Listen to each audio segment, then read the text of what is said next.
प्रधानमंत्री नरेंद्र मोदी ने शनिवार दोपहर महाराष्ट्र के नांदेड़ में चुनावी रैली को संबोधित किया, जहां पर उन्होंने पहले चरण में वोट देने वालों को धन्यवाद किया तो कांग्रेस पर जमकर हमला बोला। पीएम मोदी ने कांग्रेस और ईडी गठबंधन पर निशाना साधा। उन्होंने कहा कि इंडी गठबंधन को उम्मीदवार नहीं मिल रहा। वायनाड में राहुल को संकट नजर आ रहा है, जैसे वे अमेठी छोड़कर भागे, उन्हें वायनाड भी छोड़कर भागना पड़ेगा।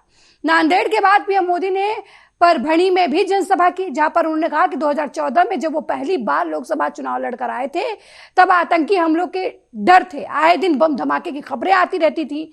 5 साल बाद 2019 में सीमा पार से होने वाले हमलों की चर्चा बंद हो गई और सर्जिकल स्ट्राइक की चर्चा होने लगी। ये तो मोदी हैं, घर घर में घुसकर मारते हैं, हर जगह यही चर्चा होने लगी है।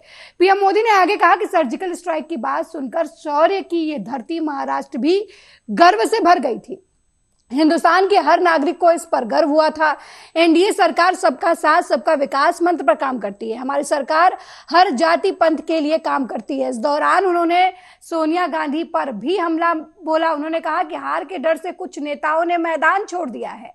तो लगातार बीजेपी की तरफ से कांग्रेस और इंडी गठबंधन पर हमला किया जा रहा है। पीएम मोदी अपनी जनसभाओं में कांग्रेस, राहुल गांधी और सोनिया गांधी पर लगातार हमले कर रहे हैं। नांदेड़ में उन्होंने कहा कि राहुल गांधी, वायनाड में राहुल गांधी पर संकट दिख रहा है। जिस तरीके से अमेठी को राहुल गांधी छोड़कर भाग गए, वैसे वायनाड से भी वो भाग जाएंगे। तो ये बड़ा हमला जो है प्रधानमंत्री मोदी की तरफ से किया गया और दावा भी किया गया है कि राहुल गांधी वायनाड की सीट जो है हार सकते हैं।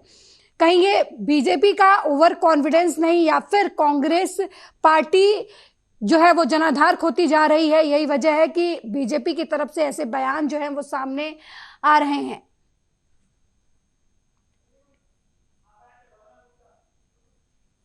और आज हम इसी मुद्दे पर डिबेट करेंगे, बातचीत करेंगे बीजेपी और कांग्रेस नेताओं से कि वायनाड में राहुल गांधी पर संकट नजर आ रहा है, या बीजेपी को 400 पार के लक्ष्य पर संकट नजर आ रहा है, या फिर यूं कहे कि बीजेपी इतनी ओवर कॉन्फिडेंस हो गई है कि वो विपक्ष के नेताओं को कमजोर समझ रही है।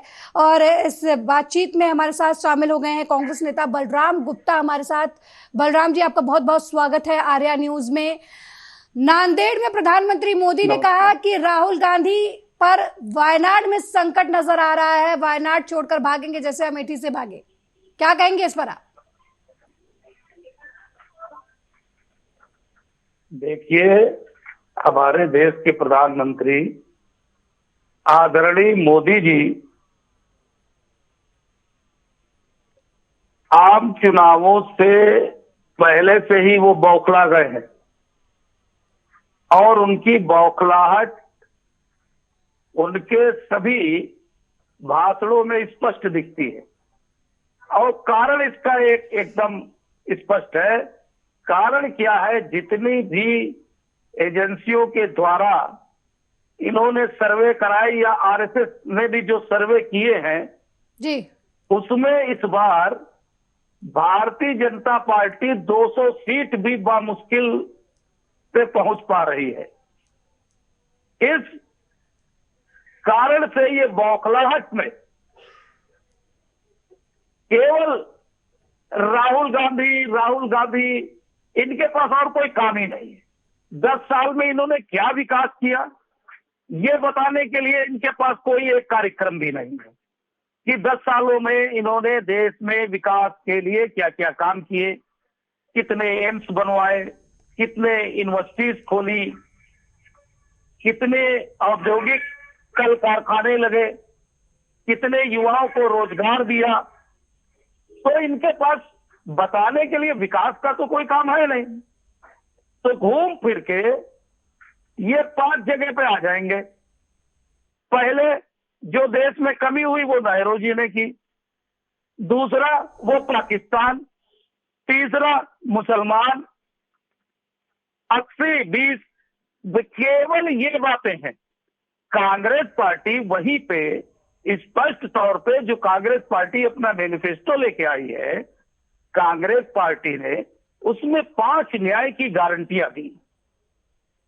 पहला है कि इंडिया गठबंधन की सरकार आते ही हम 30 लाख रिक्त पड़े सरकारी पदों पे तत्काल युवाओं की भर्ती करेंगे। दूसरा यह है कि हम 1 लाख रुपए अप्रेंटिस कर रहे डिप्लोमा होल्डर या ग्रेजुएट युवाओं को देंगे। वही महिलाओं की भागीदारी आधी आबादी को आधा हक देंगे। गरीब परिवार की मुखिया महिला को 1 लाख रुपए प्रतिवर्ष देंगे। किसानों को स्वामीनाथन रिपोर्ट के अनुसार एमएसपी की गारंटी दी है।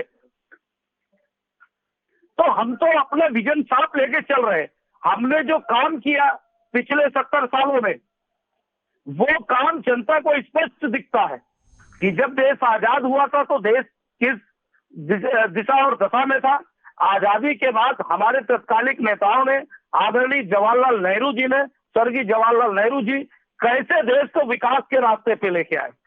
तो हम तो इतिहास पर भी बोल सकते हैं कि हमने पीछे क्या किया और आगे क्या करने जा रहे हैं, हमारा मैनिफेस्टो बोल रहा है।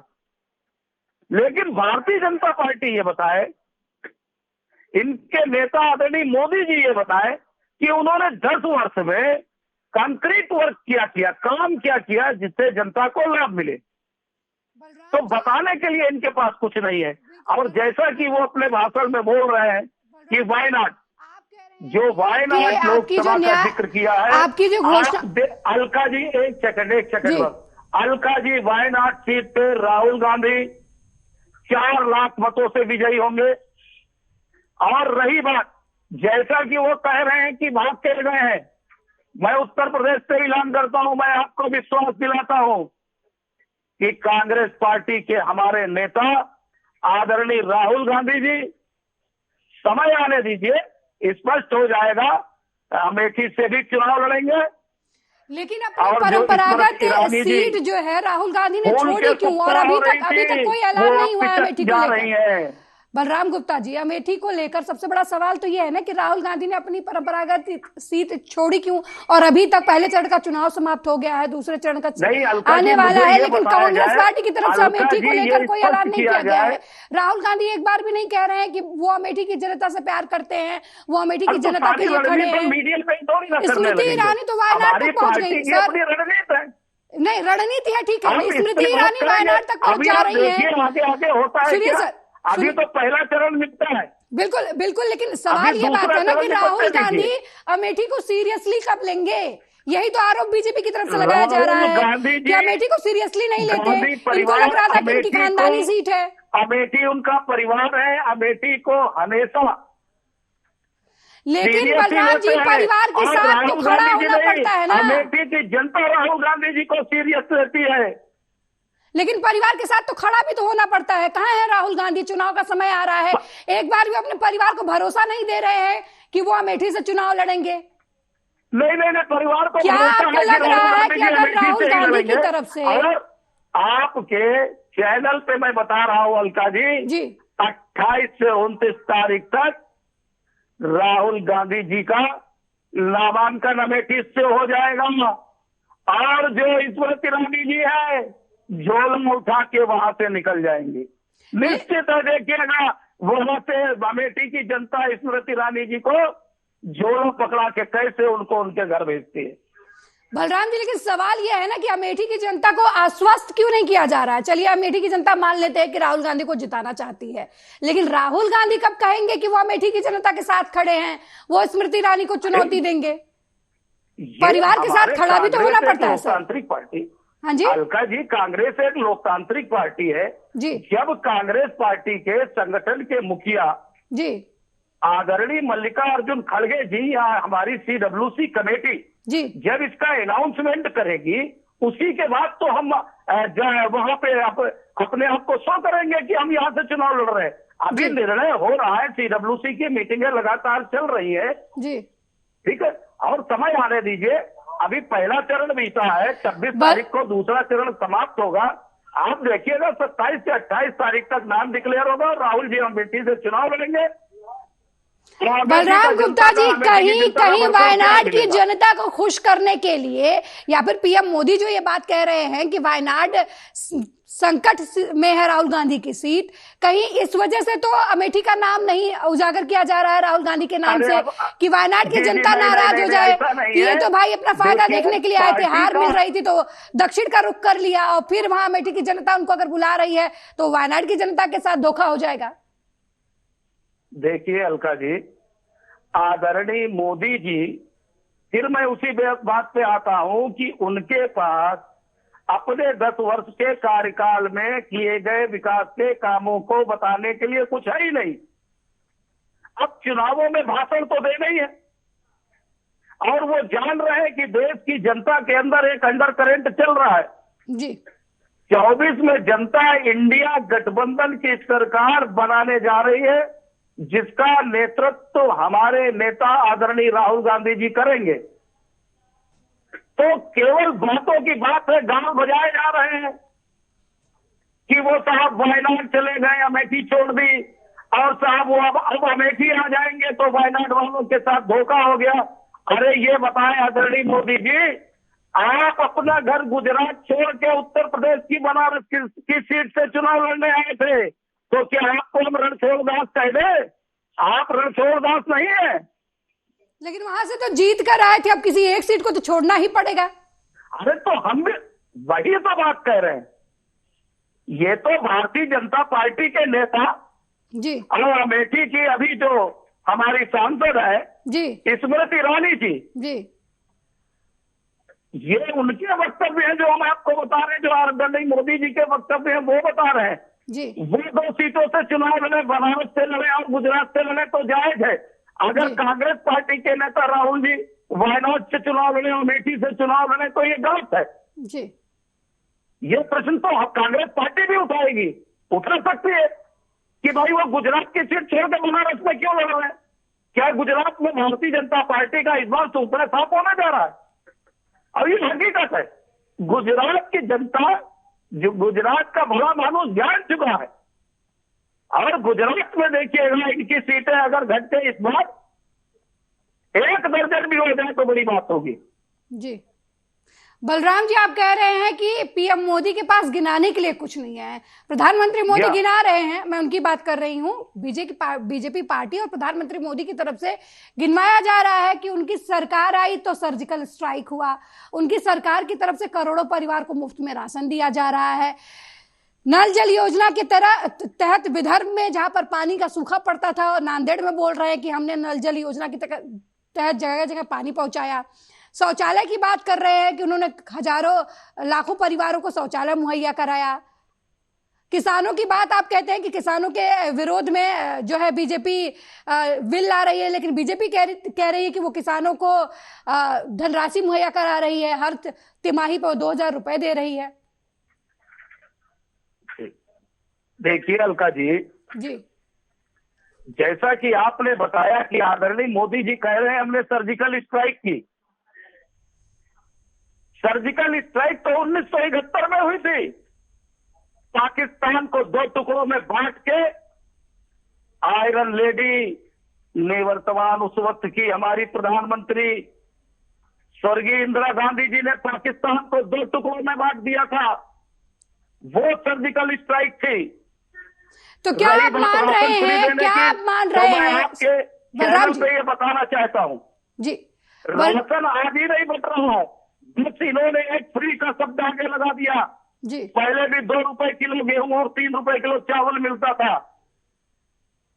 ठीक है बलराम जी, हमारे साथ बने रहिएगा। हमारे साथ बीजेपी नेता प्रदीप भटनागर भी इस साथ लाइव जुड़ चुके हैं। विकास कार्य गिनाने का बिल्कुल बलराम गुप्ता जी, हम इस मुद्दे पर आगे भी चर्चा करेंगे, लेकिन फिलहाल हमारे साथ प्रदीप भटनागर बीजेपी प्रवक्ता हमारे साथ फोन लाइन पर जुड़ गए हैं, लाइव जुड़ गए हैं इस समय। बहुत बहुत स्वागत है आपका प्रदीप भटनागर जी। आपके आने से पहले बातचीत हो रही थी, पीएम मोदी ने नांदेड़ में कहा कि राहुल गांधी की जो सीट है वो वायनाड में संकट नजर आ रहा है। वो जिस तरीके से अमेठी से भागकर आए हैं वायनाड, वैसे वायनाड से भी भाग खड़े होंगे। तो कई लोकतंत्र का चुनाव है, लोकतंत्र है हिंदुस्तान में, कहीं भी कोई भी कहीं से भी चुनाव लड़ सकता है। और खुद कांग्रेस ने के प्रवक्ता जो है उनकी तरफ से भी यही कहा जा रहा है कि पीएम मोदी ने भी गुजरात से भी चुनाव लड़ा, यूपी के बनारस से भी चुनाव लड़ा था। तो बीजेपी की तरफ से जो बार बार राहुल गांधी के ऊपर कहा जा रहा है कि वह वायनाड से भी भाग खड़े होंगे, क्या ये बीजेपी का ओवर कॉन्फिडेंस नजर नहीं आ रहा है सर? आप विपक्ष को हल्के में ले रहे हैं, या फिर अगर आपके पार्टी से नेता 2 जगह पर चुनाव लड़ता है तो वो लोकतांत्रिक है, और दूसरी पार्टी का नेता अगर 2 जगह से चुनाव लड़ने की बात करता है या उसकी बात होती है तो आपकी तरफ से कहा जाता है कि वो हार रहा है? देखिए, अगर राहुल जी की बात कर रहे हैं, अब आपने राहुल गांधी जी को पहले गंभीर होना पड़ेगा। जी, देश की राजनीति के लिए गंभीर नहीं। और मैं तो सालों से कहता आ रहा हूँ कि राहुल गांधी जी को आप हिमाचल में कोई मंत्री पद दे दीजिए, कोई मुख्यमंत्री कहीं का छोटा सा बना दीजिए, कोई मंत्री किसी संस्था का बना दीजिए, जिससे कुछ सीख लें। क्योंकि प्रधानमंत्री बनने के लिए बड़ा सीखना जरूरी है। जरूरी नहीं कि नेता का बेटा नेता बने या वकील का बेटा वकील बने। तो मैं तो कहता हूँ कि राहुल जी को पहले कोई अच्छा सा कोई बिजनेस खुलवा देना चाहिए, कोई ऑटो मैकेनिक का या किसी चीज का, कि भाई अगर राजनीति में नहीं चल पा रहे हो तो। अब आपने सीट की बात करी, देखिए आदरणीय श्री नरेंद्र मोदी जी हमारे देश के जो प्रधानमंत्री हैं वो काशी से जीत के ही प्रधानमंत्री बने। तो सर अगर प्रधानमंत्री को जनता आशीष देती है, प्रधानमंत्री चाहे जहां चाहे वहां से चुनाव लड़ ले, एक साथ 3 जगह चुनाव लड़ ले, 2 जगह चुनाव लड़ ले, और विपक्षी पार्टी का अगर नेता अगर कहीं दूसरी जगह से चुनाव लड़ता है या 2 सीटों से चुनाव लड़ता है तो आप कह रहे हैं कि वो नाकाम नेता है? जी, मैंने आपको हार और जीत तो लगी रहती है। जी जी जी, देखिए चुनाव कोई कहीं से भी लड़, प्रधानमंत्री बनाया काशी की जनता ने उन्हें भारी मतों से विजयी बनाया और दिल्ली भेजा, और वो प्रधानमंत्री के रूप में देश की सेवा कर रहे हैं। अब राहुल जी की बात कर रहे हैं। राहुल गांधी जिस सीट पे चुनाव लड़े, उनके दादाजी लड़े, उनकी दादी जी लड़ी, उनके पिताजी लड़े, और पिताजी की धरोहर बेटा जी को मिली, और बेटा जी को क्यों हार गए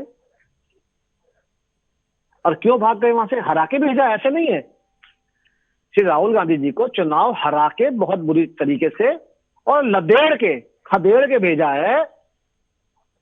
लेकिन बीजेपी प्रवक्ता कह रहे हैं कि राहुल गांधी 28 अप्रैल तक ये घोषणा हो जाएगी कि हम अमेठी से चुनाव लड़ने वाले हैं, तो कहां भाग खड़े हुए? वो छोड़ तो नहीं रहे अमेठी की? देखिए, स्मिता ईरानी जी तो बिल्कुल बैठी है इंतजार में कि राहुल गांधी आए और चुनाव लड़े और जनता के बीच में बताए कि गांधी परिवार जो लंबे टाइम से 50 वर्ष से जो सांसद बना के जो उत्तर प्रदेश की जनता भेज रही थी उसको क्या दिया और कितना फंड लगाया, वो तो इंतजार में बैठी है पूछने के लिए।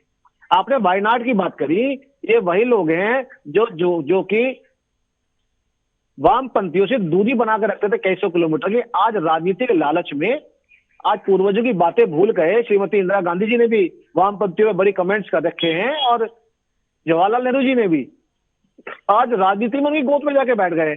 ये प्रधानमंत्री बना रहे हैं, 17 सीटें बेचारे को झोली में मिली है उत्तर प्रदेश में गरीब को, और प्रधानमंत्री के सपने देख रहे हैं। वायनाड में वामपंथी चुनाव लड़ रहे हैं राहुल गांधी के सामने, और राहुल गांधी को वह टिकट देंगे नहीं।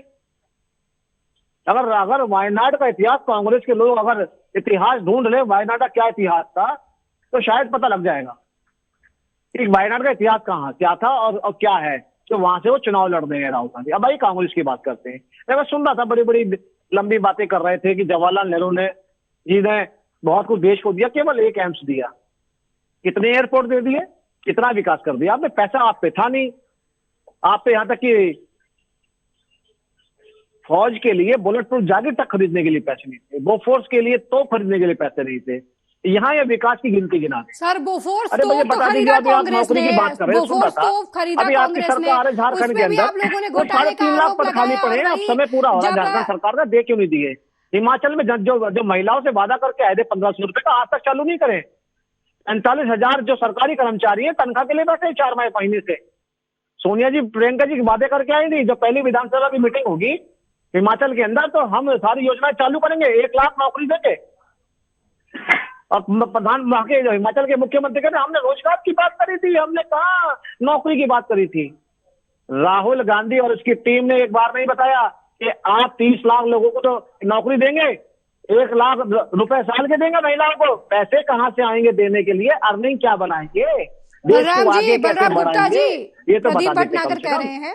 ये भी बता देते कि मैं पूरा थोड़ा समझे प्लीज बोल। ये तो बड़ी बड़ी लंबी हाँक रहे थे कांग्रेसी बैठ के मेरे सामने, कसम खा लीजिए पीछे गौतम बुद्ध भगवान के चरणों में हाथ कसम खा के बता दीजिए कितना विकास करा कांग्रेस ने 70 सालों में। हमसे तो बाहर में बहुत सिंगापुर आजाद हुआ है, और सिंगापुर कहाँ है? जिस संसाधन से अरे मलेशिया पहुंच गए आज। श्रीमान, ठीक है प्रदीप भटनागर जी, आपका ही सवाल पूछ लेते हैं बलराम गुप्ता जी। पीछे बोलने लगे ना, सर दोनों लोग बोलेंगे तो लोग समझ नहीं पाएंगे, आपकी बातें पहुंच नहीं पाएंगी जनता तक। एक एक करके बात करते हैं। प्रदीप भटनागर जी, प्रदीप भटनागर जी, जिले के अंदर इंटरनेशनल हवाई जहाज, इंटरनेशनल फ्लाइटें आती जाती हैं। आज सुरक्षा रक्षा कॉरिडोर बना दिया गया है। हमसे पूछ रहे हैं 10 साल में क्या किया है। ठीक है प्रदीप भटनागर जी, 7 सालों में क्या किया तो बता दो। प्रदीप भटनागर जी, आप जवाब दे दीजिए। आपके जो घोषणा पत्र में बातें कही गई हैं वो कैसे पूरा करेगी कांग्रेस? आपके सामने भटनागर जी, मेरे में और एक बात और बता दूं, 153 सीटों पर चुनाव हुआ है। सुन लीजिए, मैं आपके नॉलेज के लिए बता देता हूँ। सुन लीजिए 153 सीटों पर चुनाव हुआ है देश के अंदर, और 35 करोड़ जनता ने वोट डाला है। थोड़ा डाटा लेके चला करिए, 200 सीटों पे नहीं हुआ है।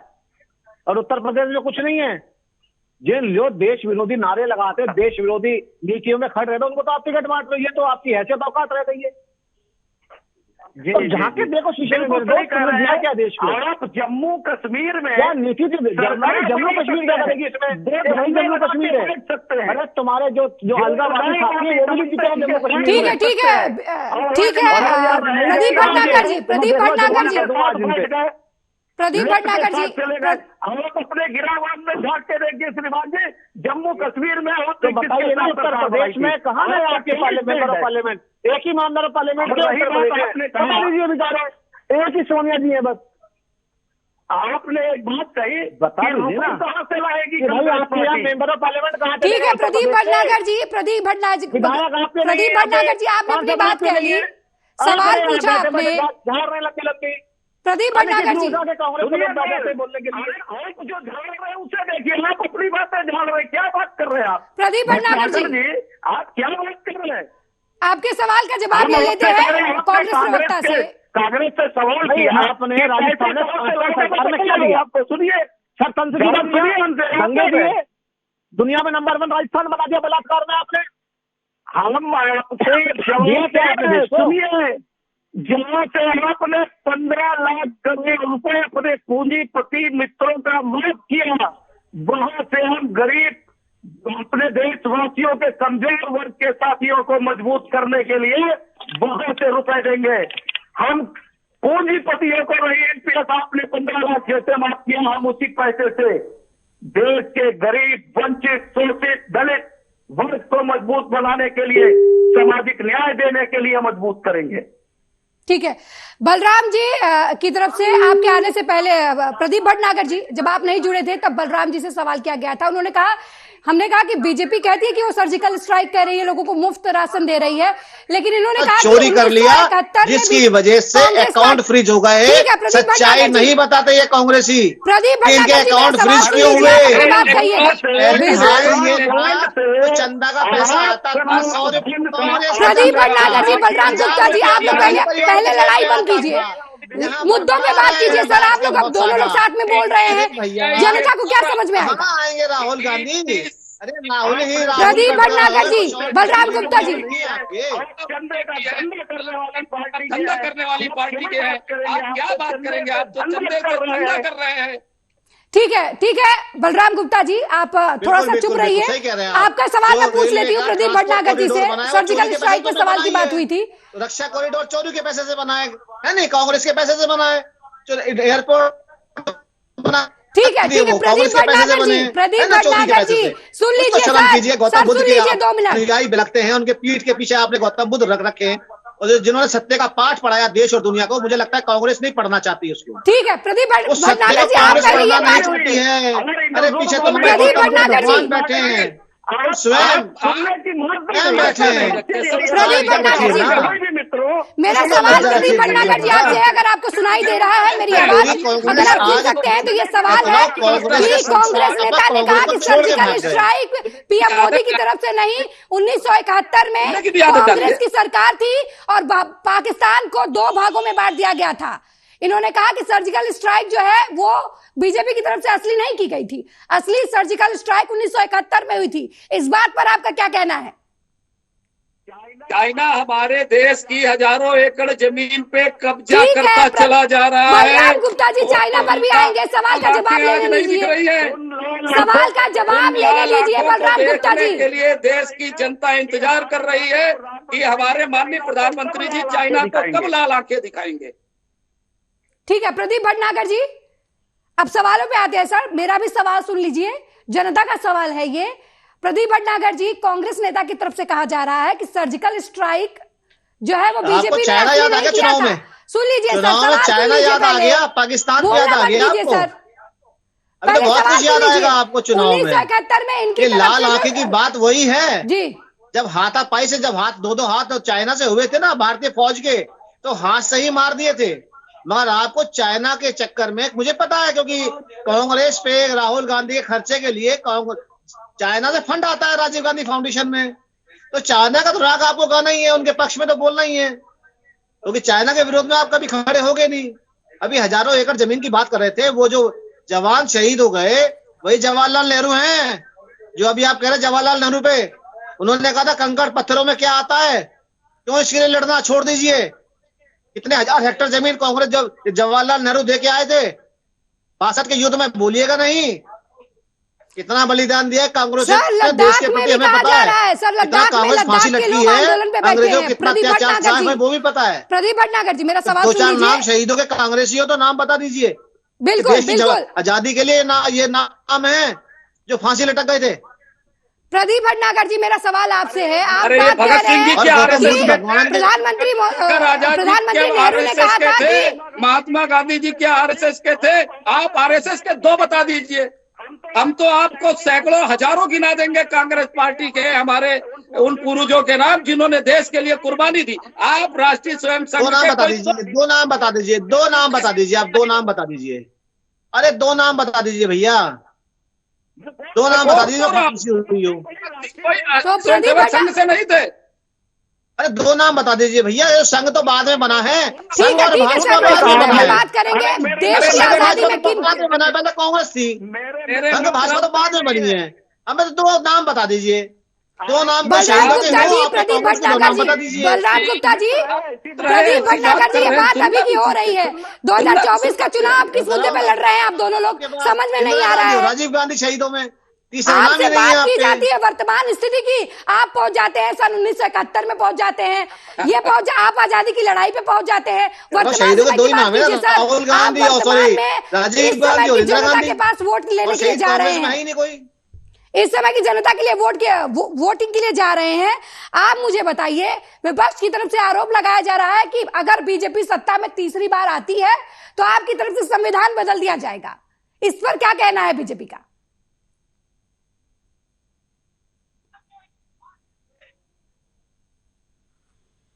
प्रदीप भटनागर जी, इस सवाल का जवाब दीजिए। आपके ऊपर विपक्षी दलों की तरफ से आरोप लगाया जा रहा है, विपक्षी पार्टी के जितने भी नेता हैं जनसभाएं कर रहे हैं, चाहे वो प्रेस कॉन्फ्रेंस कर रहे हैं, उनकी तरफ से कहा जा रहा है कि बीजेपी जो है अगर तीसरी बार सत्ता में आती है तो वो संविधान बाबा साहब अंबेडकर का दिया हुआ खत्म कर देगी, अपना नया संविधान लेकर आएगी। बलराम गुप्ता जी, आपको क्या लगता है, आप लोगों को क्यों ये डर लगता है कि बीजेपी अगर सत्ता में तीसरी बार आई तो संविधान बदल देगी? अरे हमें आप डर जनता को लग रहा है, देश की जनता को, देश के वंचितों को, गरीबों को, दलितों को, पिछड़ों को, आदिवासियों को डर लग रहा है। इनके माननीय सांसदगण वोट मांगने के लिए कहते हैं कि आप 2/3 बहुमत दीजिए, हमें संविधान में परिवर्तन करना है। तो जब इनके सांसद बोल रहे हैं तो कांग्रेस पार्टी एक महत्वपूर्ण विपक्ष की भूमिका निभाते हुए इस पे सवाल जरूर करेगी और उठाएगी कि बाबा भीमराव साहब के अंबेडकर जी द्वारा बनाए गए संविधान को छेड़ने का काम करने की, ये जुर्रत करने की जो बात कर रहे हैं, ये कोई भी इतनी सख्त हिंदुस्तान में नहीं रखता कि संविधान में कोई परिवर्तन कर सके। अभी के नेताओं की तरफ से तो आरोप लगाए जा रहे हैं, लेकिन कभी नहीं होने देगी। आपके नेताओं की तरफ से, आपके सहयोगी दल के नेताओं की तरफ से ये आरोप लगाए जा रहे हैं कि अगर बीजेपी जीतती है तो संविधान बदल देगी, हालांकि बीजेपी का ऐसा कुछ कहना नहीं है। नहीं, अलका जी, मैं कह तो रहा हूं जी। अलका जी, मेरी बात को समझने की कोशिश कीजिए कि जब इनके नेतागण, सांसदगण ये सभा में पब्लिक के बीच में खुलेआम बोल रहे हैं कि 2/3 बहुमत दीजिए, हमें संविधान में परिवर्तन करना है, ये इनकी क्या कौन सी साजिश है? इस विषय की बात हो रही। कांग्रेस पार्टी थोड़ी ना कह रही है संविधान बदलने जा रहे हैं, इनके नेता कह रहे हैं हम संविधान बदलने जा रहे हैं। चर्चा है ये दलितों के, पिछड़ों के और आदिवासियों, वंचितों के जो हक और अधिकार है उनको तो पहले ही खत्म कर चुके हैं सरकारी संस्थानों का निजीकरण करके। लेकिन हम ये बात करते हैं कि हम संविधान में संशोधन कर देंगे, लेकिन देश की जनता इनके नापाक इरादों को पूरा होने देगी? कदापि नहीं होने देगी। और 2024 बलराम गुप्ता जी, नांदेड़ में प्रधानमंत्री मोदी ने कुछ कहा है, नांदेड़ में प्रधानमंत्री मोदी ने कुछ कहा है। उन्होंने कहा है कि कांग्रेस कभी नहीं चाहती है जो दलित है, जो पिछड़े हैं, जो गरीब है, उनका उत्थान हो।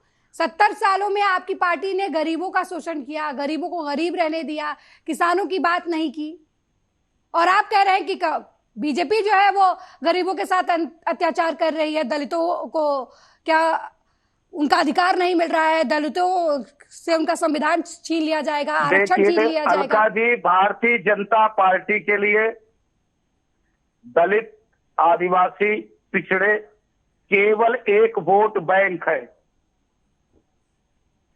अगर इनके हृदय में, भारतीय जनता पार्टी के नेताओं के हृदय में इन वंचित वर्गों के लिए कोई भी जगह होती तो क्या ये सरकारी संस्थानों को इस तरीके से बेच देते जिसमें गरीब, वंचित, दलित और पिछड़े वर्ग के बच्चे जाके नौकरी करते थे और अपने परिवार का पालन पोषण करते थे, उनका सामाजिक और आर्थिक स्तर ऊंचा उठता था?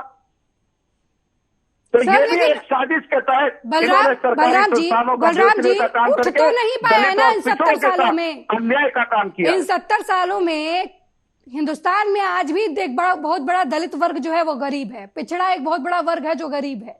कुछ लोगों को आरक्षण का लाभ मिला, लेकिन एक बड़ा वर्ग जो है अभी भी गरीब है, अभी भी सुविधाओं से वंचित है। तो 70 साल में, ज्यादातर सालों में तो आपकी सत्ता रही ना, आपकी पार्टी की सत्ता रही, तो इन 70 सालों में दलितों का विकास क्यों नहीं हुआ?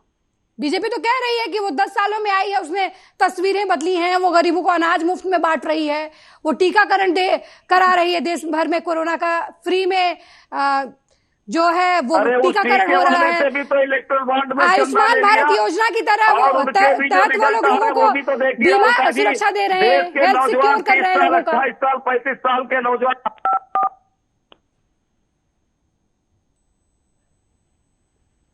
बलराम जी, एक और मुद्दा बहुत तेजी से इलेक्शन के समय में उठ रहा है, शक्ति बनाम राम का। आपकी पार्टी की तरफ से जो नेता बयानबाजी करते हैं, ये कब कांग्रेस के लोग समझेंगे कि जो वो चीजों को सीरियसली नहीं लेते हैं? बीजेपी राम की बात करती है, आपके नेता राहुल गांधी शक्ति की बात करते हैं, और वो भी शक्ति के खिलाफ लड़ाई की बात करते हैं। तो कब ये शब्दों का मर्म समझ पाएंगे कांग्रेस के लोग? क्योंकि बयानबाजी की वजह से कांग्रेस का हर चुनाव में बहुत नुकसान हुआ है सर। और इस बार राहुल गांधी ने शक्ति के खिलाफ लड़ाई की बात कही, बीजेपी ने उसे नारी शक्ति से जोड़ लिया, और लगातार आपके ऊपर हमले किए जा रहे हैं। देखिए, असुरी शक्ति को और दैवी शक्ति को कांग्रेस पार्टी भली बात समझती है, कांग्रेस के नेता भली बात समझते हैं। लेकिन अब जिन लोगों का केवल मकसद ये है को गुमराह करना है, जनता को गुमराह करना है, इनके पास विकास पे बात करने के लिए कोई कार्यक्रम या कोई उन्होंने जब काम ही नहीं किया, क्या बोलेंगे? आज कांग्रेस पार्टी के नेता जो मंचों से भाषण दे रहे हैं, जो जनता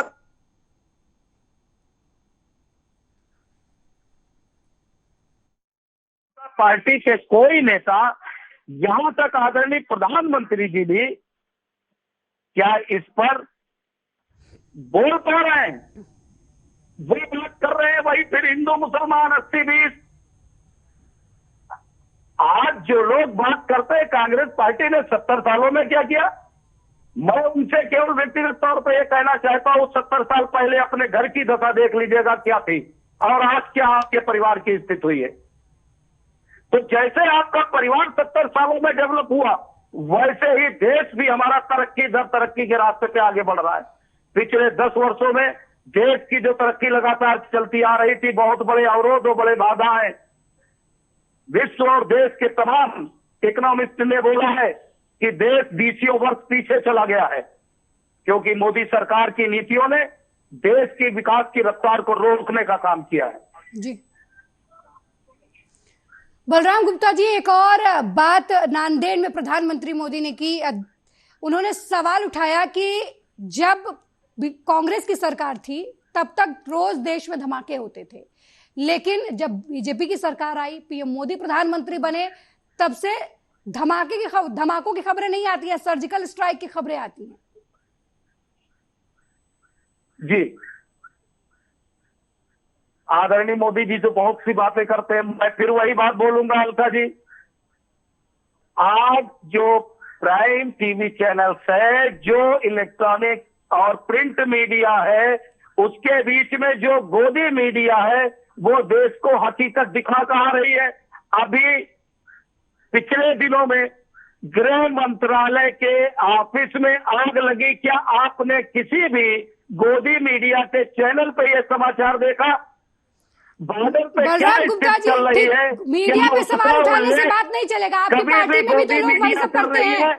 सुनिए सुनिए, मीडिया आपको भी दिखाती है, बीजेपी को भी दिखाती है, आपके नेता क्या कह रहे हैं वो भी मीडिया दिखाती है, और प्रधानमंत्री मोदी क्या कह रहे हैं, बीजेपी की तरफ से क्या कहा जा रहा है। आप ये बताइए, आप सर्जिकल स्ट्राइक को सही नहीं मानते हैं? मैं आपसे ये पूछ रही हूँ, आप सर्जिकल स्ट्राइक को नहीं मानते हैं कि जो पुलवामा अटैक के बाद हमारे भारतीय सेनाओं की तरफ से जो सर्जिकल स्ट्राइक की गई थी, आप नहीं मानते? जो प्रधानमंत्री बात कह रहे हैं कि उनकी तरफ से सर्जिकल स्ट्राइक की गई। नहीं, मैं उस बात सुन लीजिए अलका जी, मैं उसे डिनाई नहीं करता, मेरी बात समझिए जी। देश के हित के लिए जो भी कार्यक्रम, जो भी योजना, जो भी कार्य सरकार या हमारे देश के वीर सिपाही करते हैं जी, उसका राजनीतिकरण नहीं होना चाहिए। और उसका राजनीतिकरण आपने भी देखा है और देश की जनता ने भी देखा है। 2019 के चुनावों में हमारे देश के प्रधानमंत्री आदरणीय नरेंद्र मोदी जी ने शहीदों के नाम पर वोट मांगा, सेम है। लेकिन बलराम गुप्ता जी, आप ये मानते हैं ना कि बीजेपी सरकार में एयर स्ट्राइक हुई, इसके पहले एयर स्ट्राइक नहीं हुई? लगातार हो पा रहा है। देश के बॉर्डर पे हमेशा जो भी गतिविधियां देश के खिलाफ होती है, उनका देश के वीर सिपाही लगातार जवाब देते रहे। तो आप ये मानते हैं कि 1971 में आप अभी कह रहे थे बलराम गुप्ता जी, तो आप एक बात होता है, सुनिए अलका जी, एक सेकंड के लिए पुलवामा की घटना के बाद सर्जिकल स्ट्राइक हुआ, इसका इतना ढिंढोरा पीटा जा रहा है। पुलवामा की घटना कैसे हुई? हमारे 40 से 42 जवान कैसे शहीद हुए? 300 किलो आरडीएक्स कैसे आया?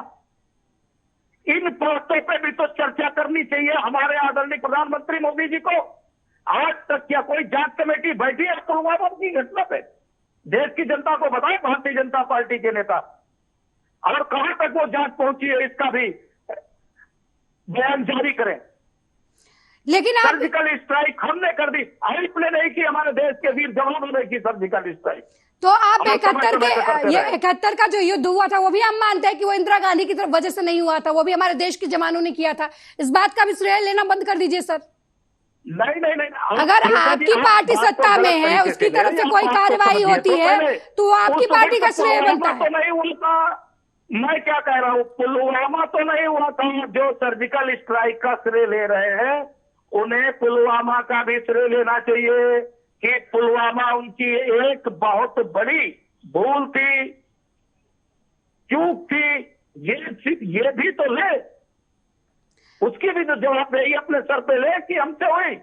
अगर रही बात 71 में जो पाकिस्तान के 2 टुकड़े किए गए, तब बीजेपी के नेता थे अटल बिहारी वाजपेयी, उन्होंने दुर्गा कहा था इंदिरा गांधी को। आपकी तरफ से क्यों नहीं प्रधानमंत्री मोदी की तारीफ की जाती है? ये कोताही कहाँ से है? बात अगर देश की है, देश की सरकार अगर सशक्त है, तो आप उस चीज को क्यों नहीं मान लेते हैं? किसी एक चीज का श्रेय अगर बीजेपी को दे दिया जाए कांग्रेस की तरफ से, तो क्या दिक्कत है? मैं वही बात कह रहा हूँ, आप थोड़ा सा इस पे ध्यान दीजिए जी, जो कि जनता तक ये बात पहुंचे। सर्जिकल स्ट्राइक का वो चरण समझ में आता है जी, लेकिन जो 40 हमारे जवान शहीद हुए, जी, जो पुलवामा की घटना घटी, जी, जो 300 किलो आरडीएक्स आया, जी, इसका इस चूक की जिम्मेदारी भी तो उन्हें लेनी चाहिए। बिल्कुल, उससे वो मुंह छिपाते हैं और सर्जिकल स्ट्राइक का ढिढोरा पीटते हैं। जी, कभी इससे पहले 19 के चुनाव से पहले जैसे हमारे वीर शहीदों का राजनीतिकरण किया गया, क्या कभी हुआ? जी, देश के किसी नेता ने किसी मंच पे क्या देश के शहीदों के नाम पे वोट मांगे? तो ये लोग जो है भारतीय जनता पार्टी के नेता सत्ता के इतने लोभी हो गए हैं इस मात्र 10 वर्षों में ही कि कोई नियम कानून कायदा कोई भावना कुछ नहीं है इनके लिए, सिर्फ सत्ता है। और देश के लिए इनकी कोई इतनी ही चिंता है कि सत्ता में हमें कैसे बना रहना है। जी, बलराम गुप्ता जी, एक और सवाल है आपसे।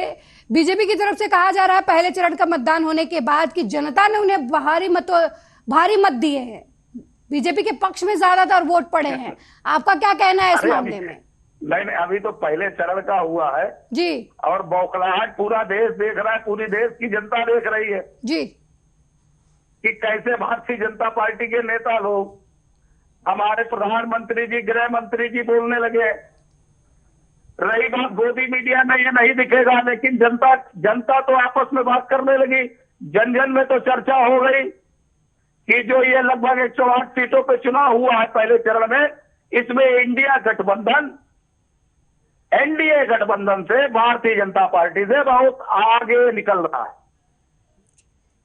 और आपका दावा है आपके नेता का, राहुल गांधी का, कि उनके सूत्र कह रहे हैं कि 180 से भी कम सीटें आएंगी। उन्हें लगता था कि 180 सीटें आएंगी, लेकिन 150 से किस बिना पे कहा जा रहा है आपकी पार्टी की तरफ से? अभी मध्य प्रदेश का चुनाव आप हार गए, राजस्थान आपके हाथ से निकल गया। देखिए, राजनीति में और जीत और हार चलती रहती है, ये कोई बहुत बड़ा नहीं मुद्दा होता है। राजनीति में ये आवश्यकता है कि हम जिस दल के हैं, हमारे दल की विचारधारा क्या है, हम उस विचारधारा से प्रभावित होकर जनता को अपनी पार्टी की विचारधारा से प्रभावित करें, जनता का विश्वास जीते अपनी पार्टी की विचारधारा से। हार जीत तो चलती रहती है, वो माने नहीं रखती। चुनाव तो आदरणीय अटल बिहारी वाजपेयी जी भी आ रहे थे, तब तो कांग्रेस पार्टी के किसी नेता ने उनके लिए कोई भी हल्के शब्दों का इस्तेमाल नहीं किया था, जैसे आज हमारे भारतीय जनता पार्टी के साथी लोग करते। तो कांग्रेस पार्टी एक शिष्टाचारवाद और बहुत ही देश के लिए समर्पित पार्टी है। कांग्रेस पार्टी का नेता कि अपनी विपक्ष को विपक्षी समझता है, ना कि विरोधी समझने लगे, शत्रु समझने लगे। आज तो जो माहौल बनाया जा रहा है भारतीय जनता पार्टी के नेताओं द्वारा, वो देश में सिर्फ नफरत का माहौल बनाया जा रहा है।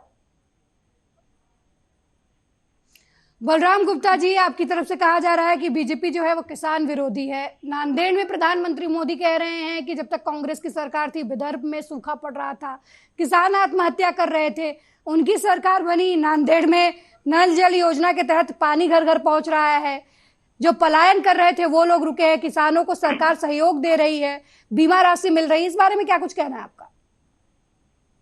अब हमारे आदरणीय मोदी जी, प्रधानमंत्री जी कुछ भी बोल सकते हैं भाई, उन्हें तो अधिकार है। अगर वो किसानों के इतने हितैषी थे, अभी पिछले वर्षों में देख लीजिए, किसान लगातार आंदोलित रहा और वो 3 काले कानून लेके आ गए, सैकड़ों किसान शहीद हो गए। उसके बाद जनता के दबाव में आखिर हमारे आदरणीय प्रधानमंत्री नरेंद्र मोदी जी ने किसान विरोधी उन 3 काले कानूनों को वापस लिया। आज जिस रेशियो में आज महाराष्ट्र में किसान आत्महत्या कर रहा है, उसका स्तर देखिए पिछले समय से आज के समय में कितना बढ़ चुका है। ठीक है बलराम गुप्ता जी, जाते जाते एक आखिरी सवाल और वो इन्होंने एक सेकेंड, इन्होंने तो अलका जी कहा था 2022 तक किसानों की हम 2 गुनी कर देंगे। आप देश के किसी भी प्रदेश के किसी भी क्षेत्र के किसान से पूछिए क्या उसकी आय दोगुनी हो गई। और उन्होंने क्या किया, किसान के लिए जो भी संयंत्र की आवश्यकता होती है, बीज की जरूरत होती है, खाद की जरूरत होती है, बिजली, सब पे जीएसटी लगा दी। और वहीं पे हमारे आदरणीय नेता राहुल गांधी जी क्या कहते हैं कि इंडिया गठबंधन की सरकार आती है तो स्वामीनाथन रिपोर्ट के अनुसार एमएसपी की गारंटी दी जाएगी और जितने भी किसानी में काम आने वाले संयंत्र हैं या जो भी किसानी में काम आने वाली वस्तुएं हैं उनसे जीएसटी मुक्त किया जाएगा। ठीक है बलराम गुप्ता जी, जाते जाते एक सवाल, आपके नेता ने बीजेपी को 150 से नीचे सीट लाने की बात कही। आप अपनी पार्टी को 2024 के लोकसभा चुनाव में कितनी सीट जीतते हुए देख रहे हैं, ये बता दीजिए। देखिए सीटें, ये मोदी जी तो बोल सकते हैं कि मैं 400 पार हूं जी, क्योंकि हो सकता है वो सारा वोट उन्हीं की जेब में हो जी। लेकिन कांग्रेस पार्टी का कोई भी नेता, कोई भी साथी जनता से बड़ा नहीं है। ये जनता तय करेगी 2024 के चुनाव में कि वो इंडिया गठबंधन की सरकार बनाती है या बड़बोले नेताओं की 400 पार के नारे को कहां पहुंचा के दिखाती है। ये देश की जनता तय करेगी कांग्रेस पार्टी और इंडिया गठबंधन को कितनी सीटें वो दे रही है। मेरा विश्वास है जो जनता के अंदर एक अंडर करंट चल रहा है उसके अनुसार मैं ये बता सकता हूं इंडिया गठबंधन की सरकार स्पष्ट बहुमत से बनने जा रही है। ठीक है, बहुत बहुत धन्यवाद बलराम गुप्ता जी हमसे बातचीत करने के लिए। तो 2024 का चुनाव कौन जीतेगा ये आने वाला वक्त बताएगा। हालांकि कांग्रेस की तरफ से यह दावा किया जा रहा है कि बीजेपी 150 से नीचे सीटों पर सिमट जाएगी, जबकि बीजेपी का दावा है कि 400 पार से ज्यादा सीटें हैं जो वो बीजेपी को जीतनी है। बीजेपी की तरफ से 400 पार का नारा दिया जा रहा है, लेकिन अभी और चरणों के चुनाव होने वाले हैं और ये आने वाला वक्त बताएगा, 4 जून का समय बताएगा कि देश की जनता ने किसे अपना वोट दिया है और किसे देश की सत्ता पे बिठाना चाहती है। मेरे साथ फिलहाल इस पेशकश में इतना ही। देश दुनिया की तमाम खबरों को देखने के लिए देखते रहिए आर्या न्यूज। नमस्कार।